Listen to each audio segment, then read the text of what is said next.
Welcome, welcome, welcome, everybody. Kia ora. Hey, pop in the chat as you join to let us know where you're from. I am so delighted today to be joined by Megan Smith, who is on the side of the world that I am on right now. I am in the States again because my children are here and we're just having some family time. Megan, whereabouts are you in the States at the moment? I'm in Wyoming, so I'm in the Northern Rockies. Have I been there? Maybe I've driven through, but I have not spent time. Is it warm where you are? No, it's pretty. The summer's attempting to show up, so it's warming up. We've had a very wet spring. It's been wet and cold. Well, you're speaking our language. It's been wet and cold in Auckland. I'm really happy to be in LA at the moment because it's traditionally LA, although I have been here when it's been raining. It's not raining at the moment. It is lovely and sunny. For those of you who are joining us from Australia, some of you will be joining us from parts of New Zealand. Let me know where you're from. Hello, it's Mary. Mary's in Gleneden, which is in Auckland, Megan. And we've got Nadine from Christchurch. It's been very wet there too, cold today, but sun. Yay, Nadine, because I'm suspecting, I don't know, Mary, is it sunny in Auckland at the moment? Julia is in Sydney. Welcome, welcome, where I know you've been having beautiful weather, even though I know that it is winter. Rebecca's in Wellington. Wellington is our capital. Megan, have you been to New Zealand? I haven't. It's on my bucket list. Please come and join us. We love to have visitors. It's sunny. David, is it really sunny in Auckland? Are you just kidding me? Okay, it's sunny in Auckland right now. I'm going to be checking my weather app, David. Liz is from Tamaki Makaurau, which is Auckland. Nell is from Sydney as well with that beautiful weather, and it's Cal from Auckland. Thank you for joining us, everybody. This is really exciting for me because, as many of you will be aware, this is not my forte. Financial well-being, I understand the psychological part of financial well-being, but it's so lovely to have really experts. I hope we're on a flight path. I can hear lots of planes flying overhead. It's wet sun in Auckland. It's wet sun in Auckland. I know, Kevin. I know what that means. You know, Megan, Auckland is this place where you go outside and it'll be beautifully bright sunny and you'll walk to the car and it's thundering and lightning. It's very stormy here. 4 seasons in one day, says Alana. Exactly right. It's not sunny in Auckland. It's consistently wet right now, but love David's positivity though. Okay, I thought that, Mary. I was very skeptical. I know the weather that I left. I've only been here for a few days, but it's amazing what a difference sun can make. We'll give people another, we're up 5 minutes past. So I'm going to just start and welcome Megan.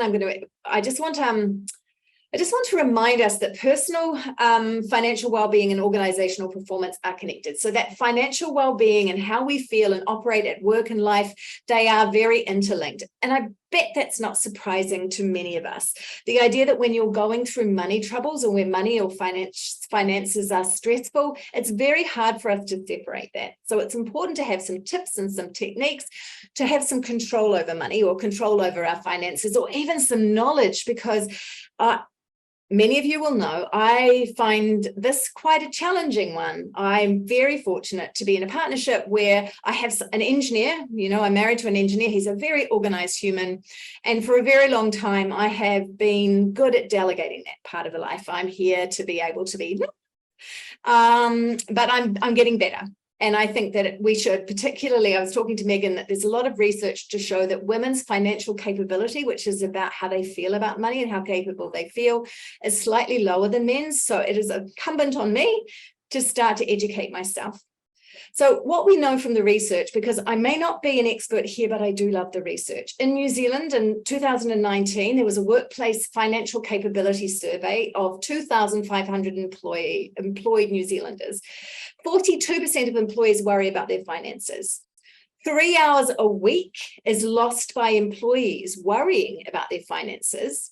52% of employees want financial education at work. So more people than not want to understand or have some financial education. And 37% of employees say that their health has been impacted by their financial worries. So this is a really timely topic for us. In Australia, 48% of Australia's workforce is worried about their finances, with more than 1/3 saying their financial situation is a major cause of stress.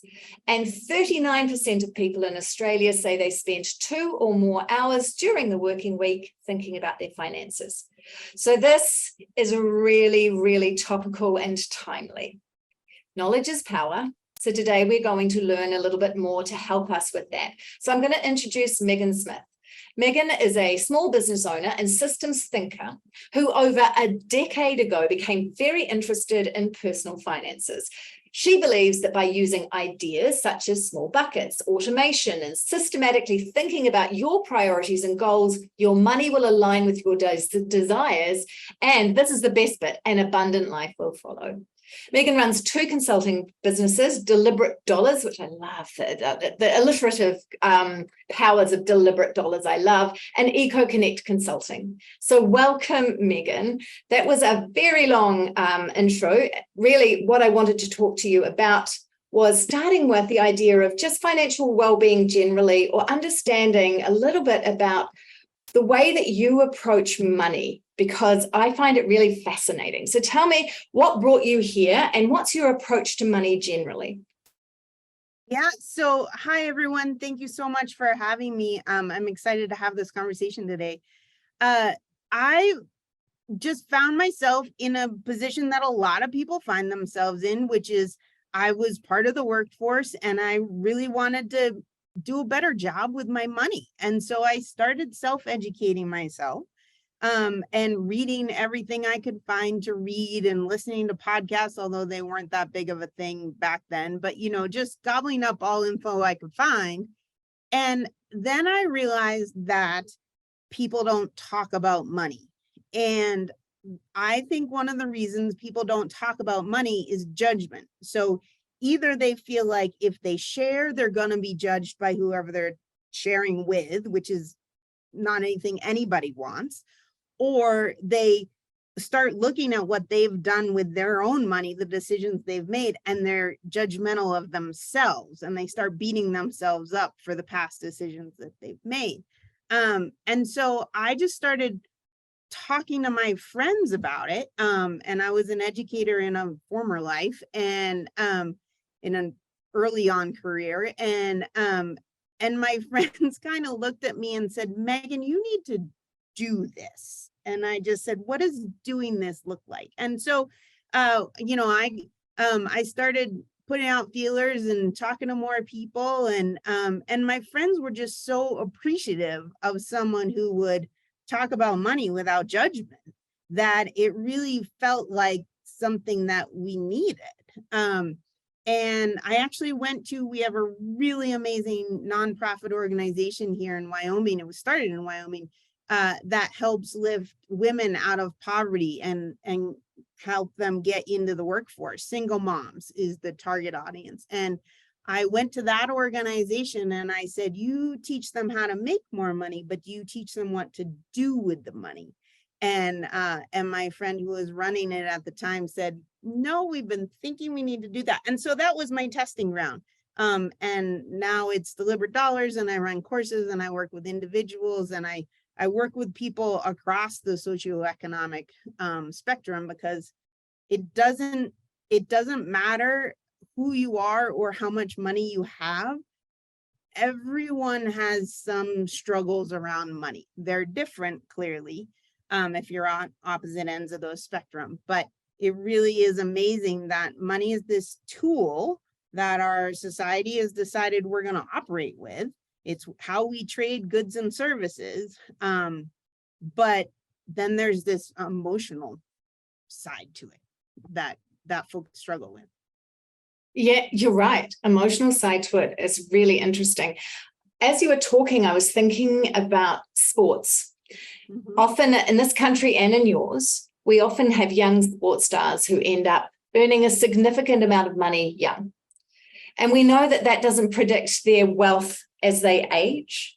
And that often what happens is when they're young, the idea of money doesn't make as much sense as it might as you're older. And we know that we can end up with people who've earned a lot of money early, actually in dire financial straits as they age. So do you think, how do we stop this? Is this starting to have these conversations so that people understand I don't know, even though I know this sounds weird, like the value of money, because we see that earning power doesn't necessarily predict where you are in retirement, for instance. So how do we start to change the dialogue around money early? Yeah, it's not how much you earn that is the most critical piece. You certainly have to earn enough to cover your basic needs and then some, right? You have to live within your means. So that's a variable that's important. And it's not how much you spend, because the important thing about spending is that you spend within your means, right? It's the delta, it's the difference between the two that predicts your future outcome. And it's really, it's figuring out how to make good decisions around your money. And good decisions sounds judgmental, but it's not. It's good decisions for you and for your family that are what matter, because what's important to one person and what's important to me could be totally different, right? But there are a lot of high income earners who are in a lot of debt, because even though they make a lot of money, their lifestyle far exceeds how much money they bring in. And there are a lot of low to medium income earners who are excellent at saving for retirement and putting money away for a future rainy day, and making sure they have money in the bank before they go and spend it, who end up being the millionaire when they pass away that no one knew was a millionaire. You know, I'm having that somebody in my family now. I'm going, maybe I don't know. So how do we start then? How do we start saying, no matter if it's not really income, we know that there is obviously a base level of income that's incredibly important, but if income doesn't predict, if we talk about financial comfort or feeling safe around money, as we age, how do we start to change that? What's the secret there? Because it seems like some people almost have it in them. And often that could be about how you grew up. If you grew up and there wasn't much, we know that there are people with what's a sort of almost a poverty mindset, but they earn a lot. But because they've come from nothing, or they've really seen parents struggle and they've been in a situation, maybe homeless, or they've really had a real issue with money. It can go one of two ways. You can find people are really, really, they still have a terror of being in a situation or repeating that cycle. So what can happen is that they're very, very frugal. They are very uptight about money when they don't need to. So that's an added stress. Or the other way is that the cycles repeat because we haven't learned the skills to think about money, or money is just an absolute kind of, we're also ignorant about it. So how do we start the conversations? How do we start thinking about money differently? In your work, how do you get people to start thinking like you did in those very early days with people that were starting to come through as single parents? Yeah, well, one place I start, I'm going to take this through a couple steps here, if that's okay, so interrupt me. But one place I start is to have people really reflect and say, what is your relationship with money right now? You know, there are savers and there are spenders in the world, and most people fall into one of those camps. And often they find their partner is in the other camp. So it sounds like that's true for you, maybe. And right. And so that's okay, right? There are pros and cons to both of those ways of being. But to your point, sometimes if you have someone who grew up in poverty and then they make a lot of money and don't spend any, they still think that they're in poverty. Or the reverse can also be true, right? So I often start with just having people do a little journaling exercise. What is your relationship with money? What's the feeling in your gut when you sit down to pay your bills? You know, is your money serving you the way you want it to? Because again, it's a tool, right? And it's a tool that you can use for your benefit, or it's a tool that you can hurt yourself with. I often say it's like a knife. You can chop up carrots, eat them for dinner. It's delicious. You can misuse the knife, take off the end of your finger, need to go to the hospital. You know, I mean, like it's the same tool, but those are two very different outcomes, right? So I start with, let's just do a journal exercise. What is your relationship with money? Where did that come from? How does that relate to your childhood? Because it does, oftentimes, not always, but oftentimes, right? So there's that. And then there's the, what do you want your relationship with money to be? What do you want your money to do for you? And who do you want to be? Because your decisions you made yesterday are your past self making decisions, right? Those decisions need to be dealt with by your current self, and the decisions you make today need to be dealt with by your future self, right? So who do you want to be, and how do you get that vision in your head and that relationship with money in your head, so that that's where you're going towards, rather than being stuck in a poverty mindset when you're not in poverty. Sorry. Well, and then where I go with that is, what's important to you? What are your priorities in life? So, what is the why that's important? It's often things like security and stability, and supporting your family and things like that. But also it can be adventure and freedom, and everyone has different priorities, but what are they? Because those should be the foundations of your financial future. And I'm going to keep going, so stop me if you want. But and then the next step is, what are the goals? What do you want to achieve? What do you want your money to achieve? And that's the how, right? So all goals need to be attached to a priority. Not all priorities need to have a financial goal, but all goals need to be attached to a priority. So let's say your priority is, I want to be generous. Okay, well, a goal needs to be, how much money do you want to save every month, so that when a charity comes along that you want to give money to, giving time is also a form of generosity, right? Especially if you don't have a lot of money, you might have time you can give, which is important, especially if you're younger. But when that charity comes along that you want to give money to, you have a little pot of money that you've saved so that you can feel good and safe about being generous. I love it. I love it. And it makes so much sense. So when you ask somebody, who do you want to be? What kind of answers do you get? Because I was thinking, how would I even go about thinking about that? So what are you hearing from people when they say, this is who I want to be? I hear, I want more safety around my money. I want more security. I want to know that I can retire someday. I want to be able to go on vacation and not put it on a credit card, right? Because if you go on vacation and you can't afford that vacation, then you have to pay interest on that vacation. And it's way more fun to save for the vacation with the vacation in mind than it is to pay for a vacation that you've already gone on. Yeah. That then costs more money, right? So I need to buy a new car. I want to be someone who has safe transportation, or, I want to, in America right now, there's a lot of, I want to get out of student loan debt. And student loan debt is a pretty scary thing for a lot of people. Things like that. I really love that, because it allows people to start thinking about it. Because I think that even having someone ask you that, if you're sitting in a kind of pool of worry, and if we're saying that 37% of employees say that their health has been impacted by their financial worries, what we know about worries is that they cycle, right? You're not moving to action plans. You're kind of sitting in this stress. So you come along and ask some very fundamental questions that often, even when you were asking, you were hypothetically asking those questions, I was saying that's a very interesting thing to step back, to even have someone interested enough to say, all right, so what matters to you? So you've said, who are you? And then what do you want to do with your money?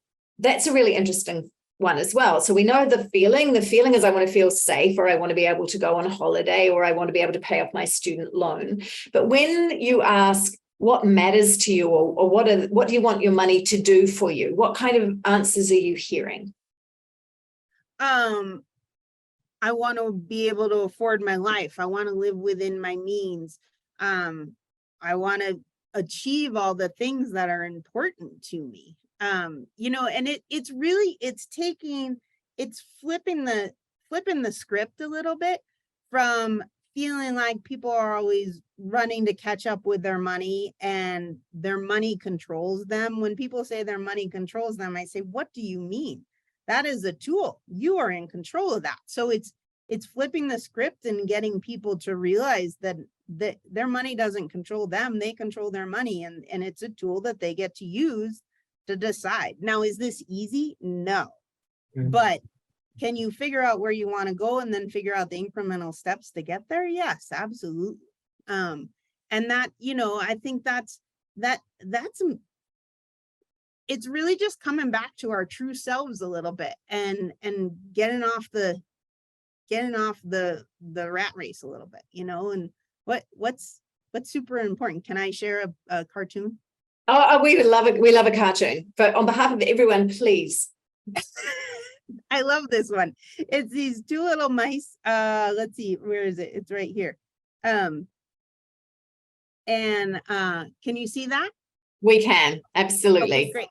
And the little mouse who's sitting on his treadmill just said, I had an epiphany. Like, we don't have to keep running here, and in my world where I use this is you get to make your own decisions. It's your money. You get to make your own decisions about what you do with it, and where you want it to take you, and what your version of abundance looks like. So what about people who feel like they are living hand to mouth? When you hear that narrative and you say, hang on a minute, I've got X amount of money and here are my bills, and I've almost got enough to cover my bills, and some weeks I don't feel like I've got enough. What do you do then when you feel like really there's no leeway? Number one, have empathy, because that is a hard place to be. And it is hard to see your way out of that, but there is a way out.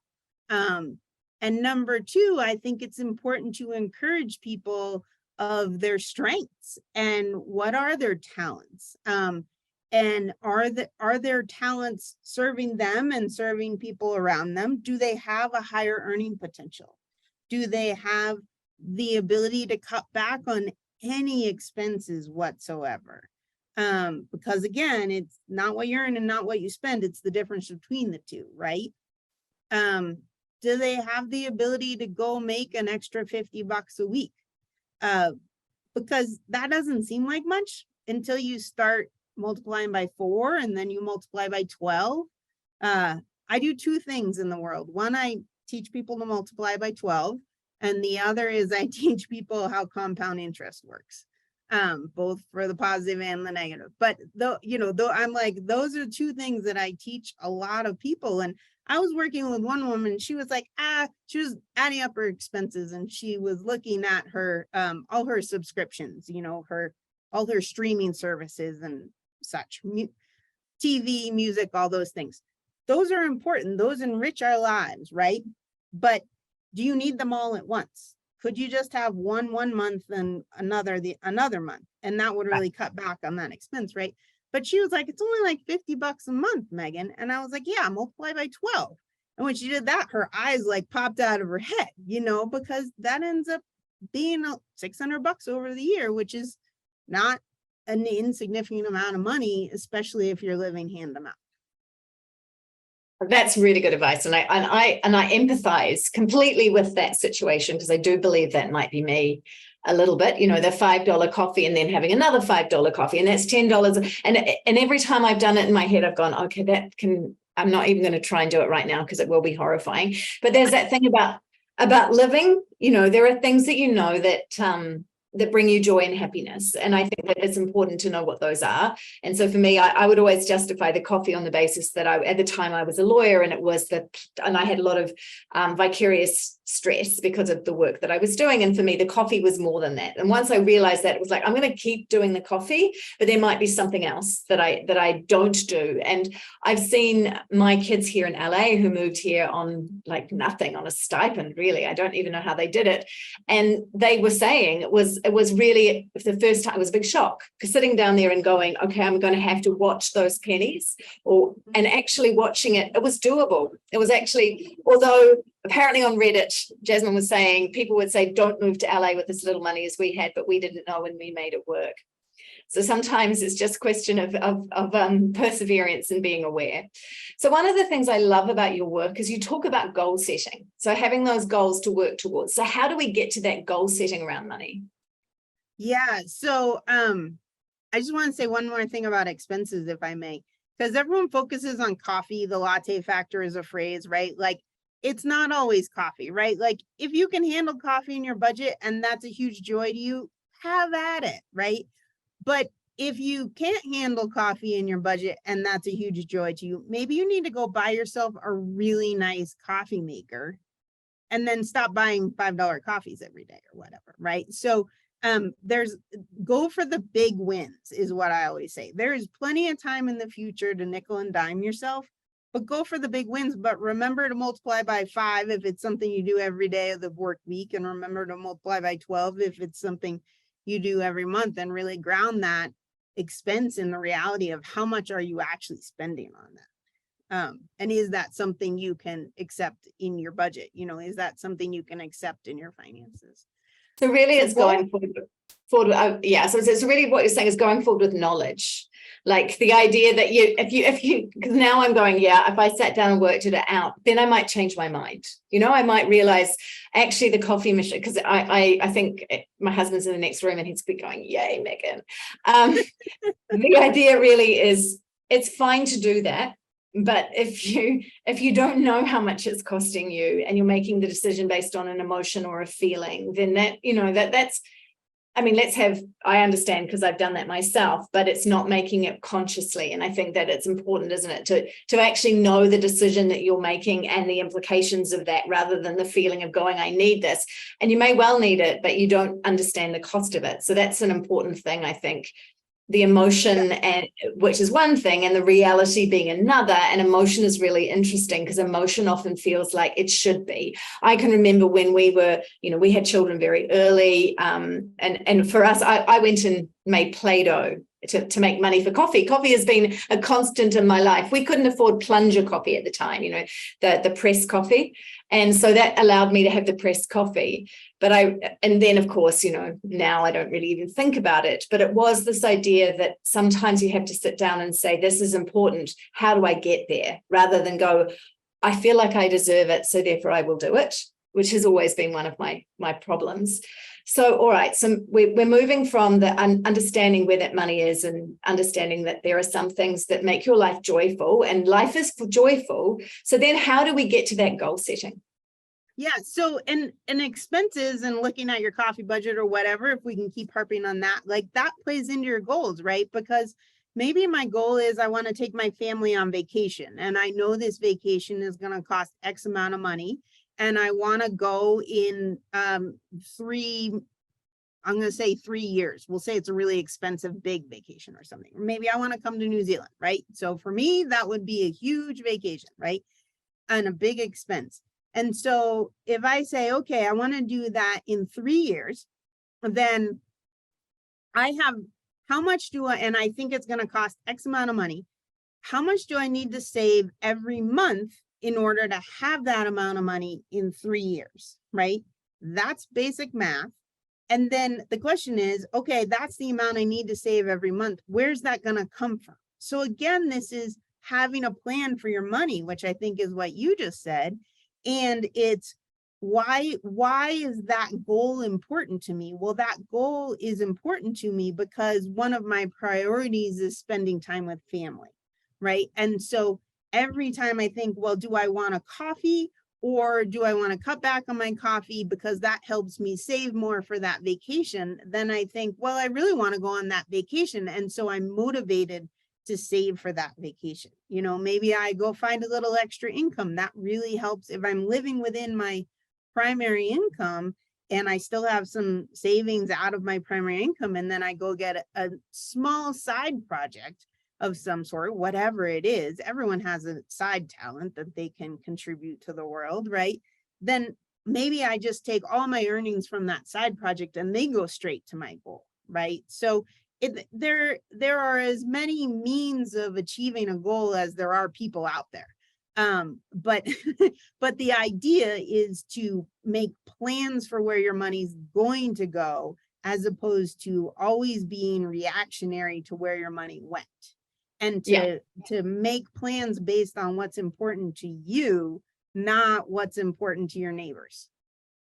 Oh, okay. So that brings us to a point I think that you really wanted to make. But I just wanted to summarize that whole thing about motivation, because it's the same as motivation for any kind of a goal, right? It's something that matters to us, because the secret of motivation, even like with well-being, right? If we want to be doing things every day for your well-being, which is the Groov way, you have to be motivated to do it. And we know from science that you're more likely to do it if it aligns with the things that matter to you. So you use the example of family. Mostly if you say to people, what matters to you most, they will generally say relationships, time with family, you know, those things that really are about quality of life. And then understanding, well, if you're doing this around your well-being, which is taking breaks or prioritizing 10 minutes a day to the people that you love, whatever that looks like, then you're more likely to do it. And I think that's the same. What you're saying, it's the same with a money goal. Yep. If you're reactive to money, you don't get there. So you have to have the plans around money, and it keeps you motivated. And what I love about this is, because I may be someone who doesn't love the idea of thinking about money, but I'm also very competitive. So I feel like if I had that goal, then I would be the person that did it just so that I was going to show the world I could do it, or myself. You know, I'm very competitive. So understanding who I am. Yep. Awesome. So then you said something about the motivation and what looking outward. So I think that we were going to talk a little bit about that motivation being an internal driver rather than what other people are thinking of you. Talk a little bit about that. Okay, I'm going to say one more thing on goals and then I'll get us there. But the other thing about goals is write them down. Write your priorities down, write your goals down, write down, you know, your math on, I think it's going to cost, this is my savings goal, this is how much it's going to be a month. And the thing I have found, which you just touched on about saying you were competitive, is the thing people like the most is getting to cross that goal off or write done next to it. And it is such a small thing, but it is such a moment of achievement, you know, and don't delete it, like keep those so that you can look back and say, wow, look at all these goals I achieved, you know? And so if you are earning and spending your money in ways that are important to you, and you're always driving towards those goals, keep some fun money. I'm not a total Puritan here, right? Like give yourself a little elbow room, because that's stressful when your money when you have no money in no elbow room in your money plan, right? So everyone needs a little bit of elbow room. But another really important point of stress is when you're not earning and spending money in ways that are in line with your priorities and important to you. So the phrase keeping up with the Joneses is that the Joneses have the cars and the boats and the big house and the yada, yada, yada, yada, right? Like all these materialistic things. Well, the dirty secret is that 75% of the Joneses are in debt. Okay. So they can't actually afford all that stuff they have, number one. And number two, if that stuff's not important to you, then, you know, get off the wheel and have an epiphany about what is actually important to you. Because that when you're earning and spending money in ways that don't fit in line with your priorities, that's really stressful. And that's where a lot of stress around money comes. And I think that was where. Yeah. And I also can identify with that as well. And I was thinking, oh my goodness, I don't know how healthy my relationship with money has been. So this is very good for me. And for everyone hopefully on the call, thinking about, you know, sometimes you'll live in a neighborhood where that's true, where people are spending money on things that maybe don't matter to you, but it's that thing where all the kids in the neighborhood are doing this thing, and you want to make sure that your kids have those opportunities as well. And it's very easy, I think, to get caught up in that, because spending time thinking about it, it just feels like, again, that idea, well, if the kids over here are having it, then my kids should have it. We should be doing these things.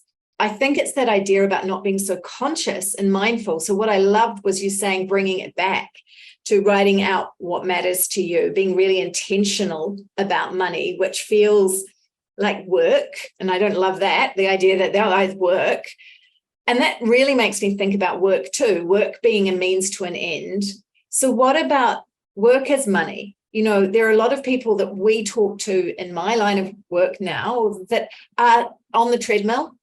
They're earning money for their families, but they're not getting joy from their work, but they're earning a good living. What do we do there? That idea, that disconnect, I'm earning enough money, but actually the work I'm doing isn't that joyful, but I feel like it should be, I should keep doing it because the money's there. Well, and let's be realistic, right? Like, not every day at work is super fun. And that's okay, right? Like, that, to have appropriate expectations about our day, right? But what is the element of work that you like? Is it that you get into a project and you get absorbed into it and you get into a groove and you just kind of go with that and you lose track of time, right? Like, what is the part of work where you lose track of time? Because that's probably the part of work that you enjoy the most, right? And then secondarily, if you're doing work that you know, it serves some purpose in your life, maybe that purpose is I'm making money to afford my family and allow my family to go do things, right? Like, what is the side project that you want to do that really brings you huge amounts of joy? And because it's, work is one part of our life, and it's a part of our life that we spend a lot of time on, right? And it's a part of our life that feeds a lot of the rest of our world in terms of the tool of money, because we get money in exchange for our services and our time, but it's not the entirety of your life. I think for some, and I think it's a good perspective, because if you're not getting your joy here, but actually work for whatever reason is a thing that you're doing right now, someone like me might say, all right, we'll sit down and think about what else you might do. There's some other things, because we know that your emotional feelings about work are important. And sometimes you might need to earn less money doing something that you love. That's a possibility, but there's also the possibility that you just spoke about, which was there are side hustles. Life doesn't have to all be about work. You can do the work, but also do the stuff that brings you joy. And I know those people, friends of mine that do theatre and all sorts of things, that their work is really a means to get them to the life that they have. So it's I guess stepping back and figuring out who you are, which was the first question you said. Who are you? Who are you as a person? And often we don't do this very consciously. Alana says, separate bank accounts to match my different goals, and it feels so satisfying. What's your thought about that, Megan? Perfect. Yeah, absolutely. And there's a lot of banks these days. So, full confession, I know the American banking system. I was getting educated a little bit before the call on how things work in New Zealand. And I listened to another interview that Fiona did that was really great. But I think separate bank accounts is great, because some bank accounts, a lot of banks now, they're trying to integrate money management systems into them. Some are better than others. But you can often set a goal on your savings account or whatever, and it's right there in front of you, and you can automate the amount of money every month that you want to go in there. Again, if you have a plan for your money, when it comes in the door, you know where it's all going. And a lot of that's going towards your goals, hopefully, and going towards feeling confident that, yes, we can afford life this month. We know where that money's going. But I think that's great. And also it feels like gamifying it to me. You can sit there and go, all right, here's my money for this, and here's my money for that, and here's my money for that. And I do think that could bring a little bit of competition, because competitive, and feeling like I've achieved. And I know that is something that if you're motivated that way, then that could be really helpful. And also it's very clear then where you are with those different goals, I guess, going, all right, well, yeah, where I am, where I need to be, whether or not I've set the targets unrealistically. And I know that one of the things about financial well-being is having that emergency fund. We know that feeling okay about your money is that idea that if something does go wrong, you have some leeway, some elbow room. What's your advice about that, creating that bit, that kind of the emergency fund that we know in America and in Australia and New Zealand, people are not good at. Many of us do not have that. Right.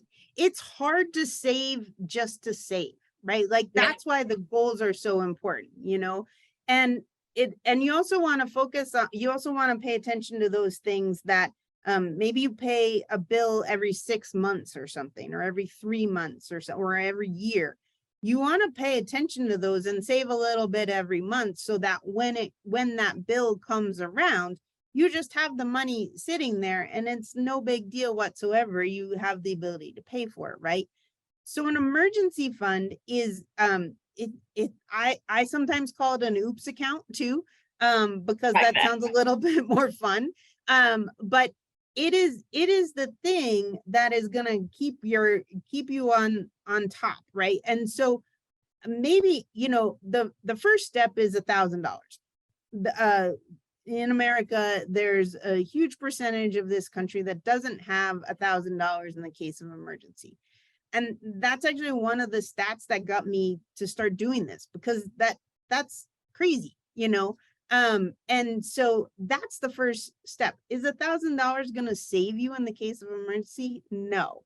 But if someone gets a flat tire and they don't have money to fix the tire, then they don't have transportation. If they don't have transportation, they can't get to work. And if they can't get to work, they can't earn money. And that is one of the cycles that really starts the ball rolling in not a great direction. So the emergency fund is $1,000 to start with, and then after that, it depends on how comfortable are you, right? How confident are you that you can get another job quickly? How what is your level of security that you need? Some people just need more money in the bank to feel secure, and that's okay. You know, so and when you count in 3 to 6 months is the general recommendation that you'll hear all the time. If you're headed into retirement, you want a whole lot more than 3 to 6 months.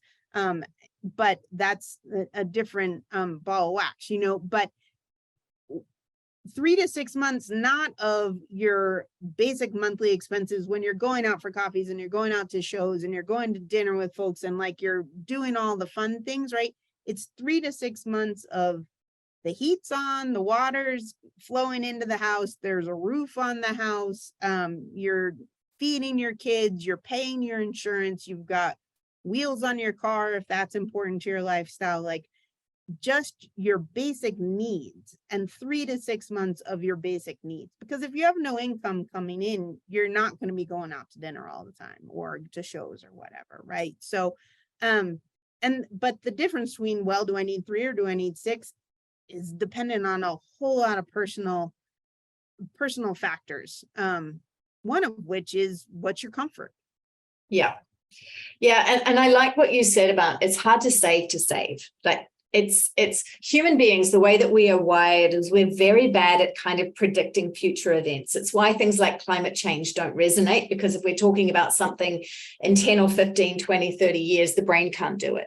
And the idea that you're going, there's an unexpected future nebulous thing that may or may not happen, is it's easy to go, I'm all right, because we're famously good at that, of going, yeah, but you know, I'll be okay. I think sometimes our experience, once we've had that experience, then that can be the driver, but it's difficult, I think, to motivate you there when it hasn't happened yet or it hasn't happened to you. So that, I think, then comes back to that idea about education. So one of the things that we're asked is, what do you think about employers generally educating people about money? What's your feeling about the responsibility that workplaces have when it comes to paying? Not responsibility, I guess almost the ethics of it. Are you seeing more businesses do some sort of financial well-being or bringing you in to talk to their people? Is that something you're seeing where you are? Well, it's something we should be seeing. And I think it depends greatly by the business and the industry and all those things, right? The one place that I would really like to see society in general change, and I do think this is happening to some extent, is with retirement accounts. And so instead of, they've done experiments, and I can't quote it, but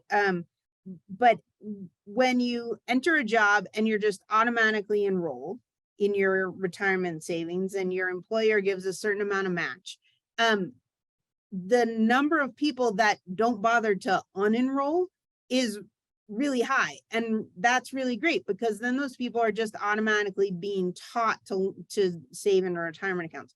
When you have to opt into your retirement account, the number of people that don't do that is alarmingly scary.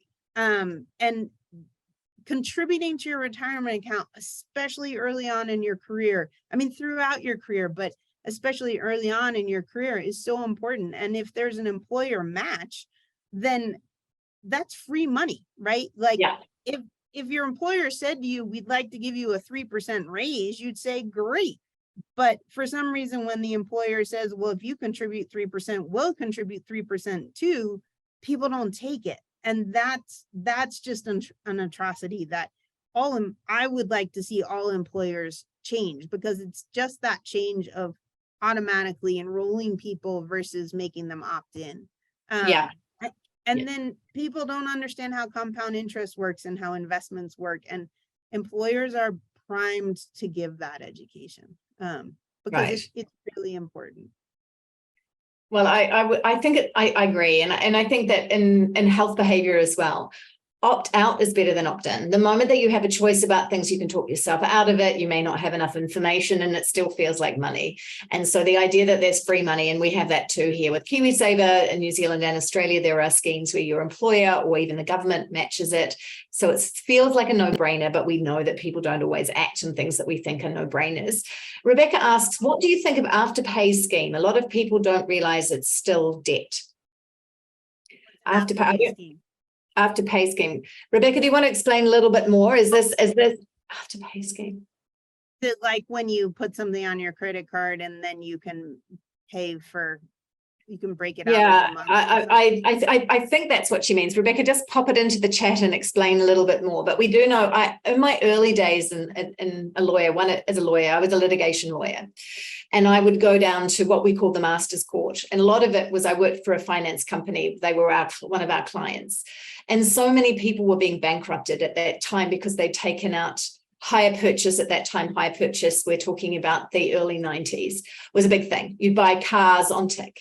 And then what would happen in that whole compound interest issue was that the car would be impounded, or had been, that people they'd taken it back. And then these people who could ill afford a car anyway were now in debt for thousands more than the car was worth. They didn't understand because they weren't properly represented. And so it might have been a $2,500 car, and 8 months later, they now owed $20,000.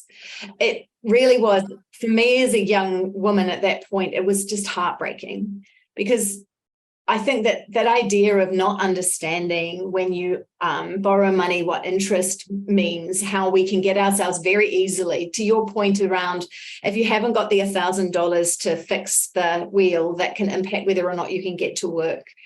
So it does feel like we need to educate young. Yeah. And educate in a way, because money is so important. It's the way that, you're right, the way that our society works, and we've given it that value. So it seems incumbent, at least on the education system, to give us some skills that we don't tend to do. So yeah. When you explain these things, are you getting these light bulb moments where people are saying, yeah, I get it? Yeah. The explanation of compound interest is a huge light bulb moment. And compound interest can work to your benefit, and it can work against you, right? It always costs more to borrow money than it does to save money. And so I saw it pop up in the chat that it is a buy now, pay later in installments or whatever. And what I think is, do the math, right? So people talk about good debt and bad debt. I talk about bad debt, which is high interest debt, and strategic debt. So if you're going to take on debt, know how you're going to pay that off. And it goes back to like, well, I want to set a goal of, I want to buy a new couch or something like that, and I don't have the money right now. Okay, so I could buy the couch today and pay for it over the next 5 months. Or I could take that motivation of wanting the couch and use that to my benefit, and probably save in 4 months enough money to buy the couch, right? So if my goal is the couch, what is the strategy I want to use? Do I want to take on the debt and probably pay more for the couch? Because all of those buy now, pay later schemes, like they all have interest, but they hide that in the very fine print as best they can. I know one of my credit cards, if the purchase is over $100, they'll like start sending you all these things that say you can pay this in installments or whatever, right? And so so I dug in one day because I had a little bit, and I was like, what is the scheme? Like, where is the interest? And you had to dig far into that situation to figure out exactly how much interest they were gonna charge. And it was less than if you just didn't pay your credit card bill, but it was still interest. And so Yeah. I recommend that people use the motivation of wanting to buy that thing or go on that experience or whatever it is, that motivation of wanting to do that is so much more fun and driving towards getting you to save than to achieve what you want now and then have to pay for it is just a drag. So Megan, do you suggest that people sit down once a month? I mean, how regularly should we be thinking about this? Is this a weekly thing? Is it something that just should be in the way that we are? Or is it something we can afford to do at the end of the month where we sit and see where we are? How often should we be thinking about this? I think you should be thinking about it as frequently as you get paid. Right. So if you get paid once a week, then you get to do it once a week. It would probably be pretty quick, 3 out of the 4 weeks of the month. And then you could do sort of a more extensive one at the month end. But or if you get paid twice a month, which is more common, or once a month, then that's how frequently. Because the idea is to get yourself to where when the paycheck comes in, you're at a point of solvency, and that paycheck all goes to things moving forward. Now, I recognize what I just said is a heavy lift, and it takes a while to get to that point because the vast majority of people, the paycheck comes in and it's already gone. It's already spent, Yeah. But the objective is to get to a point where that paycheck comes in and you get to make a plan for it going forward. And you don't do that every month. You sit down in one big planning session that's going to take a fair amount of effort, but you get a plan for how you want to live life, and you make all the decisions then, and then you just carry out that plan. And your plan isn't stagnant. You can change it. You can tweak it. You're going to need to. Life changes. But you should get to a point where you've automated what you can automate, savings goals, bills, whatever it is. And then you're limiting the amount of money that you can make choices about, right? Because motivation and making decisions is a muscle, and it gets tired. And so if you can limit the amount of decisions you make on a monthly basis, it's just going to be easier. You only have to make that hard decision once, I like it. It feels doable. It also feels like being a grown-up. That idea that taking control. And I think that if you look at it really sensibly, this is about taking control of your life. When there is stuff that you're not looking at because it feels awkward or difficult, or there's shame, and there are all sorts of things around money. I think when we first started chatting, was when I was growing up, a long time ago now, you didn't talk about religion, you didn't talk about money, in polite company. And I think we should shift that. Money was seen as a bit gauche or a bit sort of shameful. And the truth is that it leaves us not having control. And in life, control is really important for well-being. And I think that's why financial well-being, emotional well-being, social well-being, they're so intertwined. And so really what I hear you say is understand who you are, what matters to you, start to be intentional, have some goals. Yes, it's true that sometimes it will feel like the money's going in and out and there is no leeway, but actually looking at that, there's probably more than you think. There's some stuff that you might be able to do. And then it's starting to make it part of the rhythms of the way that you do your life, which is, I'm taking a deep breath, but It's literally as you get paid. I really think that's sensible. And then you can gamify it, which I really liked. The idea that you can kind of go, oh, I'm meeting my goals and yay, look at me go. I really, really, really love that. Is there anything, we've got a couple of minutes, is there anything like your one takeaway? If we were going to say one thing that you really want us to learn, what is that? First off, I want to say that was an amazing summary.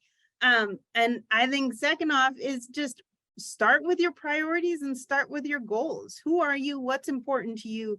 And where do you want to go? And if you have a partner, you need to be sitting down, you need to do your priorities and your goals separately. And then you need to come together and take your, cook yourself a nice dinner or whatever, and share those priorities and goals and make a combined list. And then once a month, sit down and look at that list of priorities, goals, and talk about how you're doing. So, if your partner's the one that takes care of all the money, although folks that came to this call, they're probably the ones that are taking care of the money, right?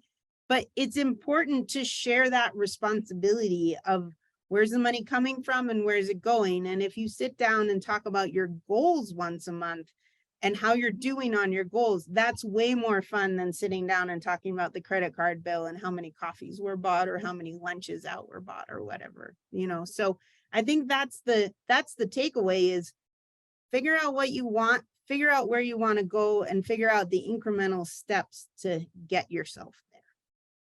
Megan, you're a joy. I really love this conversation, and this is not one of my favorite topics. So thank you so much to everyone that joined us. Thank you so much to Megan Smith, who took the time out of her day from Wyoming, where it is beautiful and clear and not raining. It is summer.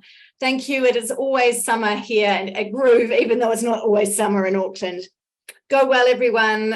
Kia ora. We'll see you for the next one. And Megan, thank you so much again. Bye, everyone. Thank you for having me. Anytime.